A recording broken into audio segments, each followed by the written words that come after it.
Army Hops na mayam ikong no koidom jari moi ki kari Bollywood ki ama yam viral oiba Urbiza vet haiba adu gi nupi do hujikse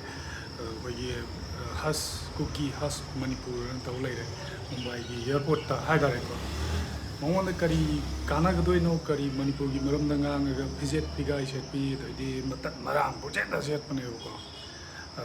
mayam mai gi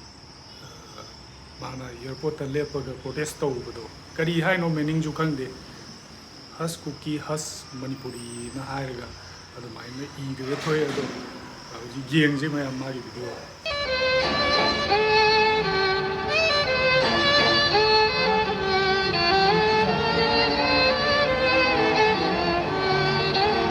sisina dongan begin numita bo haida machin chukcheng cheng do haida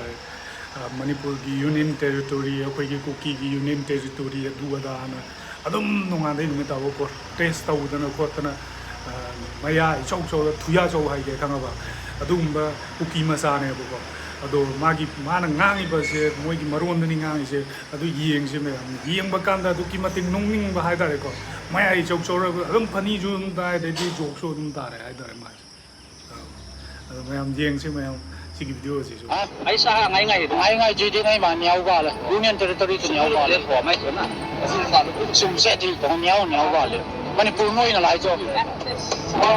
union territory to Manipur noi na lai long Manipura chung na lai ji be ye cho nyau ba ka sai ke cho mai dam mu lao ai sigi marak se da mo video mate ma apsar ke koi Mustafa gi khangwa ani jiga sab sana bane ado Mustafa na koi ge du to ge hai ba se ado moi ni je combination su sema pa kan da sab sana ado na Mustafa wara ubadi ade adu bo hap pe ko nang video je ai sigi ke no manung ji da ado yeng je Mustafa ge mo video mo me am oh ale tuma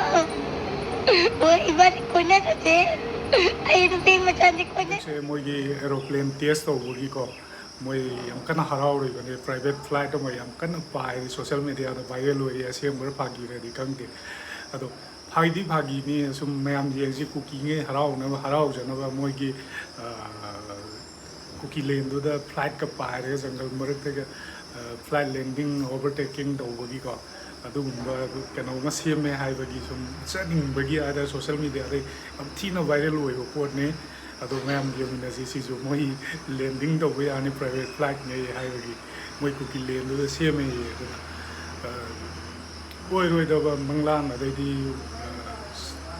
ang ta khalu no khano oi roi da ba eta flight ka je puchem ga ba landing ga to ba ga ba puchem ga ba gi ta khan da na hena pa ga ni hai na thamjani kai no na noa de ni ta bo marai da rum jel le ram ni a da delhi de kai da chat ta na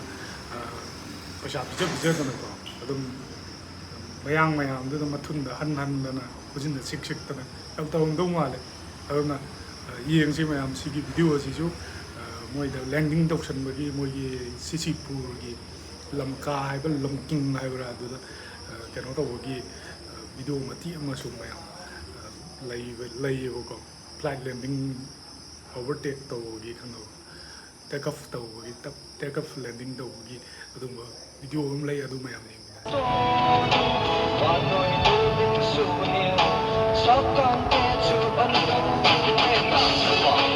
mayam sigi matung da mo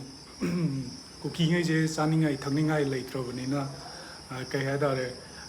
lambi so ta ko chat na ko lang na lambi khating jan na dai di keno kha taw adum taw le re mo ju wa ba da loi ra ba ja ne se mo upai le tro ja ne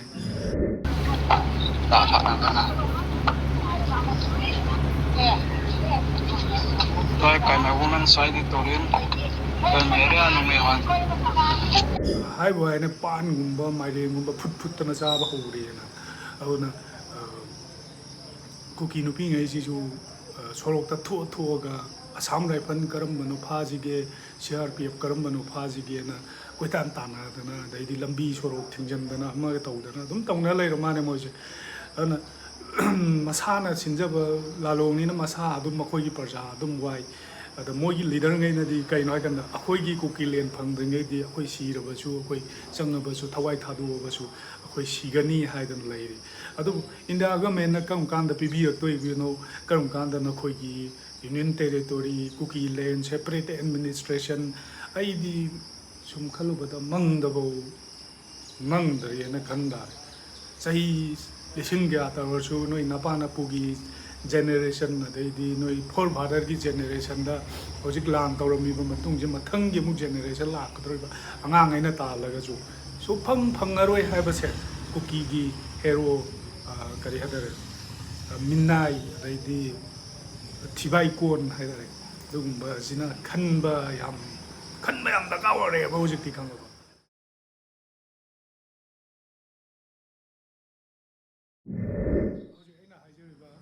island Sentinel island है मफमसीद कोई चलगदी कई cookie हुराम मैमद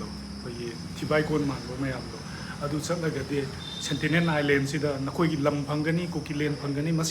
लेरुबन हेन फगद्रान वाखंदी थमजगे मखोई Sentinel island लेरीबे मोई education की मंगा लेते अदैदी वखन खंदब ngамद्री अदैदी मखोइदा any कहीं लाको कहीं चाब मोई कमाय तौ चाइनो कहीं तब गमीनो कमाय तौ लेनो है इंडिया की रिसर्च पर्सन खुद थिगप गमदे मफमदुदा लेरुबना खुद थिंजनब इंडिया डेमोक्रेसी इंडिया की मफम होरगसु डेमोक्रेसी चलीब्रा चट्रीब्रा मरम सुंगलै लेनदबी जंगल वाइल्ड लोइना अदुम लेब अदुमाइना अखोई सेंटिनेल आइलैंड जिदने मसी लम याम चावे आइलैंड मखन आइलैंड इना लेरुबने हेन नखोई कुकी लैंड मदुगी मफमदुदा फजना तालुबने हेन फगद्राना ममी होपी वाखनदि खनजै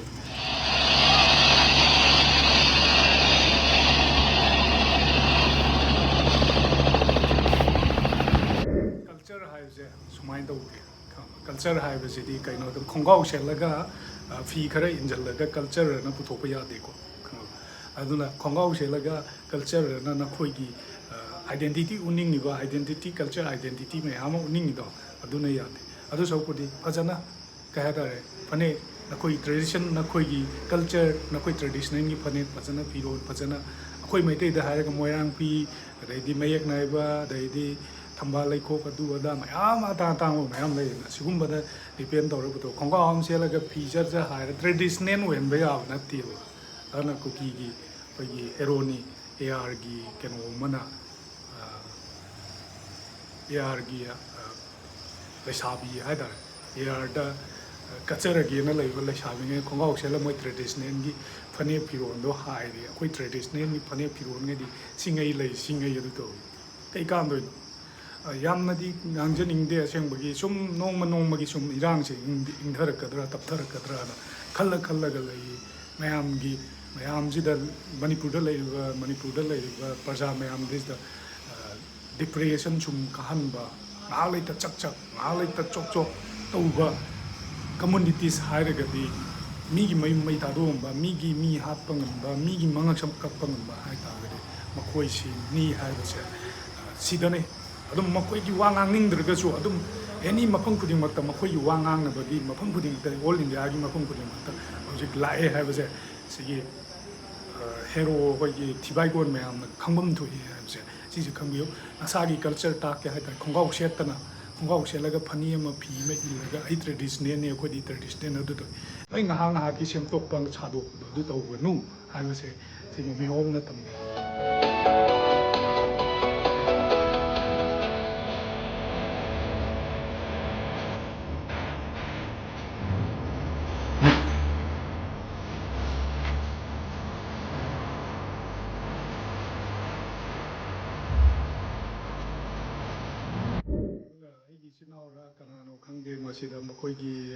मी सिबकांदा सेल्यूट पीबगी मोंग हंदकी फजना सीधरपने अंडरवेयर सेचलगा नोंमैग पायरगा सुमायना तौगदबनी हायरे ए थिबाइकोन मानबजाना कोई खर तंबियु सिगुंबा कनोसे खर तंबने हेन फगनी कईनो हायगंदा नखोइना तौथोरक्पा नखोइना कनो तौरक्पसे अदुम ओता लेबा मैमना येंबा यादबा मैम नसमना खर खाचन ꯁ꯭ꯃꯥꯔꯠ ꯑꯣꯏꯅ ꯂꯩꯅꯤꯡꯗ꯭ꯔꯣ ꯅꯁꯥꯁꯤꯡꯗꯣ ꯖꯪꯒꯜꯗ ꯂꯩꯕꯗꯤ ꯅꯁꯝꯅꯅ ꯈꯔ ꯀꯥꯛꯁꯟ ꯁꯥꯕ ꯂꯣꯏꯗꯕ ꯅꯃꯥꯏꯒꯗꯣ ꯁꯥꯕ ꯂꯣꯏꯗꯕ ꯑꯣꯜ ꯏꯁꯇꯣꯟꯒꯤ ꯃꯤꯒ ꯃꯥꯟꯉꯩ ꯑꯗꯨꯒꯨꯝꯕ ꯃꯌꯥꯝꯗꯨ ꯍꯧꯖꯤꯛ ꯁꯣꯁꯤꯌꯦꯜ ꯃꯦꯗꯤꯌꯥꯗ ꯐꯥꯛꯇꯣꯛꯇꯅ ꯑꯗꯩ ꯅꯨꯄꯤꯗꯨ ꯆꯨꯝ ꯃꯥꯟꯕ ꯑꯗꯩꯗꯤ ꯀꯩꯅꯣ ꯆꯨꯝ ꯍꯥꯏꯇꯥꯔꯦ ꯐꯂꯥꯡꯅ ꯅꯞꯄ ꯆꯨꯝꯗꯣ ꯑꯗꯨꯒꯨꯝꯕ ꯑꯗꯩ ꯀꯧꯖꯦꯡ ꯃꯥꯟꯕ ꯈꯔ ꯊꯣꯛꯂꯛꯀꯅꯤ ꯁꯣꯁꯤꯌꯦꯜ ꯃꯦꯗꯤꯌꯥ ꯑꯁꯤꯗ ꯑꯗꯨꯒ ꯋꯥ ꯄꯦꯄꯥ ꯉꯥꯡꯒꯅꯤ ꯑꯗꯨꯒ ꯃꯁꯝ ꯃꯅꯥ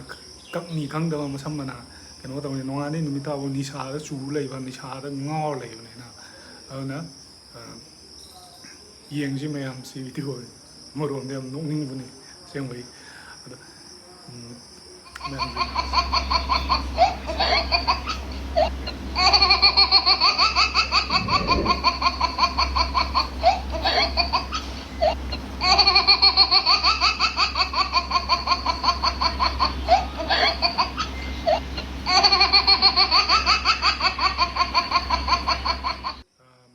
ꯚꯤꯗꯤꯑꯣꯁꯤ ꯁꯥꯏ ꯃꯇꯥꯡꯁꯤꯗ ꯂꯣꯏꯁꯤꯟꯖꯔꯒꯦ ꯑꯩꯒꯤ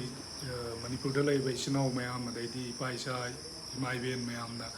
ꯅꯨꯡꯁꯤꯕꯤꯗꯨꯅ ꯁꯕꯁꯀ꯭ꯔꯥꯏꯕ ꯇꯧꯕ ꯃꯌꯥꯝ ꯁꯞꯄꯣꯔꯠ ꯇꯧꯋꯦ ꯃꯃꯤ ꯍꯣꯞꯅ ꯌꯥꯝ ꯊꯃꯣꯏ ꯁꯦꯡꯅ ꯅꯨꯡꯉꯥꯏꯖꯩ ꯃꯇꯝ ꯈꯨꯗꯤꯡꯃꯛꯇꯁꯨ ꯁꯞꯄꯣꯔꯠ ꯇꯧꯕꯤꯌꯨ ꯁꯤꯗꯒꯤꯗꯤ ꯊꯥ ꯑꯃꯅꯤ ꯃꯅꯨꯡꯗ ꯑꯩ ꯀꯩꯒꯨꯝꯕ ꯃꯌꯥꯝꯒꯤ ꯀꯩꯒꯨꯝꯕ ꯈꯤꯇꯪ ꯇꯧꯖꯒꯦꯅ ꯈꯟꯖꯩ ꯃꯌꯥꯝꯗꯁꯨ ꯎꯠꯂꯛꯀꯅꯤ ꯀꯩꯅꯣ ꯇꯧꯕꯗꯣ ꯑꯩꯅ ꯌꯨꯇ꯭ꯌꯨꯕ ꯆꯦꯅꯦꯜ ꯑꯃ ꯁꯨꯝ ꯍꯥꯡꯕ ꯃꯌꯥꯝꯒꯤ ꯁꯞꯄꯣꯔꯇꯔꯗ ꯁꯨꯝ ꯋꯥ ꯉꯥꯡꯕ ꯑꯃ ꯇꯧꯕ ꯁꯤꯒꯨꯝꯕ ꯑꯃ ꯑꯗꯨ ꯑꯩ ꯚꯤꯗꯤꯑꯣ ꯃꯆꯥ ꯉꯥꯛꯇꯪ ꯍꯥꯞꯄꯛꯀꯦ ꯃꯅꯤꯡꯗ ꯁꯤꯗꯒꯤ ꯑꯩ ꯚꯤꯗꯤꯑꯣꯁꯤ ꯁ꯭ꯋꯥꯏꯗ ꯑꯗꯨꯝ ꯂꯣꯏꯁꯤꯟꯖꯔꯒꯦ ꯀꯩꯅꯣ ꯃꯅꯤꯄꯨꯔꯒꯤ ꯄ꯭ꯔꯖꯥ ꯃꯌꯥꯝꯗꯗꯤ ꯎ ꯊꯥꯎ ꯑꯗꯩꯗꯤ ꯑꯩꯈꯣꯏ ꯏꯟꯚꯥꯏꯔꯣꯟꯃꯦꯟ ꯀꯟꯒꯗꯕꯅꯤ ꯑꯩꯈꯣꯏ ꯑꯐꯕ ꯃꯐꯝꯗ ꯂꯩꯒꯗꯕꯅꯤ ꯑꯗꯨꯅꯤ ꯑꯗꯥꯅꯤ ꯃꯌꯥꯝ ꯑꯃ ꯒꯔꯃꯦꯟꯅ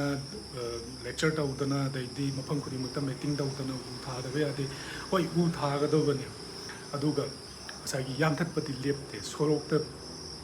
ꯒꯥꯔꯤꯗ ꯄꯨꯕ ꯍꯣꯟꯕ ꯖꯪꯒꯜꯗꯒꯤ ꯌꯥꯜꯂꯝꯕ ꯌꯥꯏ ꯑꯃꯗꯒꯤ ꯆꯤꯡꯗꯒꯤ ꯀꯩꯗꯒꯤ ꯑꯗꯣ ꯏꯟꯚꯥꯏꯔꯣꯟꯃꯦꯟ ꯀꯟꯅꯕ ꯇꯧꯔꯤ ꯐꯣꯔꯦꯁ ꯗꯤꯄꯥꯔꯠꯃꯦꯟꯅꯁꯨ ꯃꯁꯤ ꯌꯥꯝ ꯀꯟꯅ ꯌꯦꯡꯁꯤꯟꯕ ꯍꯣꯏ ꯌꯦꯡꯕ ꯀꯅꯥꯅꯣꯅꯦ ꯑꯆꯧ ꯑꯁꯥꯡ ꯄꯩꯁꯥ ꯄꯥꯏꯕ ꯃꯌꯥꯝꯅ ꯒꯥꯔꯤ ꯃꯄꯣꯠ ꯀꯛꯊꯠꯂꯒ ꯆꯤꯡꯗꯒꯤ ꯍꯣꯜꯂꯛꯏ ꯑꯗꯨꯒ ꯁꯣꯝꯗꯅ ꯎ ꯊꯥꯗꯕ ꯌꯥꯗꯦꯅ ꯑꯩꯈꯣꯏꯒꯤ ꯃꯅꯤꯄꯨꯔ ꯒꯚꯔꯟꯃꯦꯟꯠꯅ ꯇꯛꯁꯜꯂꯤ ꯄ꯭ꯔꯖꯥꯅ ꯑꯇꯣꯞꯄ VIPꯗꯣ ꯂꯥꯛꯑꯒ ꯎ ꯆꯥꯔ ꯊꯥꯅꯤ ꯏꯁꯥꯅ ꯍꯥꯏꯗ꯭ꯔꯒꯁꯨ ꯑꯩꯈꯣꯏꯒꯤ ꯌꯨꯝ ꯑꯩꯈꯣꯏꯒꯤ ꯍꯤꯡꯒꯣꯜ ꯂꯩꯔꯤꯕ ꯃꯌꯥꯝꯁꯤꯗ ꯑꯩ ꯏꯁꯥꯅ ꯎ ꯆꯥꯔ ꯐꯖꯕ ꯑꯃꯃꯝ ꯊꯥꯕꯤꯔꯒ ꯆꯍꯤꯗ ꯅꯠꯇꯦ ꯊꯥ ꯑꯃꯗ ꯎ ꯆꯥꯔ 2 ꯊꯥꯒꯦ 3 ꯊꯥꯒꯦ ꯃꯁꯤ ꯐꯖꯅ ꯄ꯭ꯂꯥꯟꯇꯦꯁꯟ ꯃꯥꯒꯤ ꯃꯔꯦꯞ ꯃꯄꯨꯡ ꯐꯥꯔꯐꯥꯎ ꯑꯩꯈꯣꯏ ꯊꯝꯅꯤ ꯑꯗꯨ ꯇꯧꯅꯤ ꯍꯥꯏꯕ ꯇꯥꯔꯒ ꯑꯗꯨꯃꯥꯏꯅ ꯊꯝꯕꯤꯔꯒꯗꯤ ꯀꯩꯅꯣ ꯍꯥꯏꯅ ꯃꯇꯝ ꯈꯨꯗꯤꯡꯃꯛꯇ ꯑꯩꯈꯣꯏꯒꯤ ꯄꯨꯟꯁꯤ ꯑꯩꯈꯣꯏꯒꯤ ꯏꯟꯚꯥꯏꯔꯣꯟꯃꯦꯟꯗ ꯑꯐꯕ ꯃꯌꯥꯝ ꯑꯃ ꯑꯣꯏꯒꯅꯤ ꯑꯗꯨꯒ ꯁꯣꯝꯗꯅ ꯆꯤꯟꯗꯅ ꯎ ꯊꯥꯁꯤ ꯍꯥꯏꯔꯒ ꯒꯚꯔꯟꯃꯦꯟꯠꯀꯤ ꯑꯐꯥꯎꯕ ꯃꯌꯥꯝꯁꯤꯅ ꯎ ꯊꯥꯁꯤ ꯍꯥꯏꯔꯒ ꯁꯣꯝꯗꯅ ꯆꯤꯡꯗꯒꯤ ꯀꯛꯊꯠꯂꯒ ꯅꯦꯁꯅꯦꯜ ꯍꯥꯏꯋꯦꯁꯤꯗ ꯒꯥꯔꯤ ꯃꯌꯥꯝꯁꯤꯗ ꯍꯣꯟꯇꯣꯔꯛꯄ ꯁꯤꯒꯨꯝꯕ ꯍꯣꯟꯇꯣꯔꯛꯄꯁꯤ ꯎꯔꯒ प्रजा मयामसिना थमोइदा कइदौबगी चाओइदनो करममाइना उ थानिंदोनो करममाइना प्लांटेशन ट्री प्लांटेशन कमाइन तौनिंदो सिमियोइमेबगी वाखनी मखोय यान्थत्सनो मखोय पैसा तांजसनो मखोय मदुना कैसु नुंगाइबे याब नते मखोय मदुना पुरा दोलान सागिबा याय अदुबो तुंगदा लेहौगदबा माना पोमि मचादुसु कइनोगना हयेंग मोंसार सोर होनबा ngамoi AC पालकनी दैदी सोर होनबा ngamdadana adum pulap mayam adum seminar lori kaino adu natro me ana si ari ko mami opsna video matiek tu hapake adu matang ni loisanjage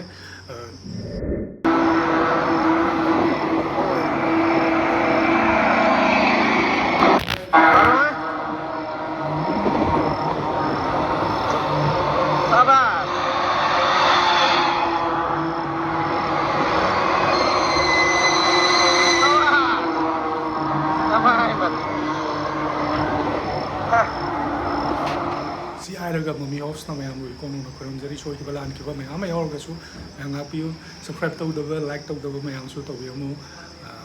ai ge tau ba sinau lei ba praja mayam di manipur imana yai fari aduga tau ba singbu matam kuru na hangna salut tau jari